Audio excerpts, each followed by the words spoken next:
ഇല്ലാ പാട്ട് പാടി പാടി പാടി ഇല്ലാത്തവരായി മാറുന്നു. ഇല്ലാത്തവരായിട്ട് മാറുന്നു.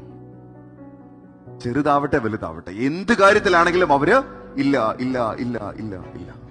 നമ്മളുടെ ചിന്തകളിൽ, നമ്മളുടെ പ്രവൃത്തിയിൽ, നമ്മുടെ പ്രാർത്ഥനകളിൽ, നമ്മളുടെ ദൈനംദിന ജീവിതത്തിൽ ഒക്കെ നമ്മൾ അറിഞ്ഞോ അറിയാതെയോ നമ്മുടെ സബ് കോൺഷ്യസ് മൈൻഡിനെ നമ്മൾ ഇങ്ങനെ ട്രീറ്റ് ചെയ്യണം. Subconscious mind have a beautiful power.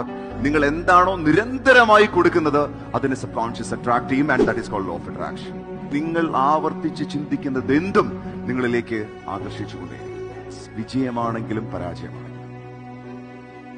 അത് അസുഖമാണെങ്കിലും സൗഖ്യമാണെങ്കിലും, അത് നേട്ടമാണെങ്കിലും അത് കോട്ടമാണെങ്കിലും, എന്താണോ നിങ്ങൾ എപ്പോഴും ചിന്തിച്ചുകൊണ്ടിരിക്കുന്നത് അത് നിങ്ങളുടെ സബ് കോൺഷ്യസ് മൈൻഡിലാണ്. പ്രത്യേകിച്ചും ഇമോഷണലി ആണ് നിങ്ങൾ ചിന്തിക്കുന്നതെങ്കിൽ അതിന്റെ കാച്ചിങ് പവർ വളരെ വളരെ കൂടുതലാണ്.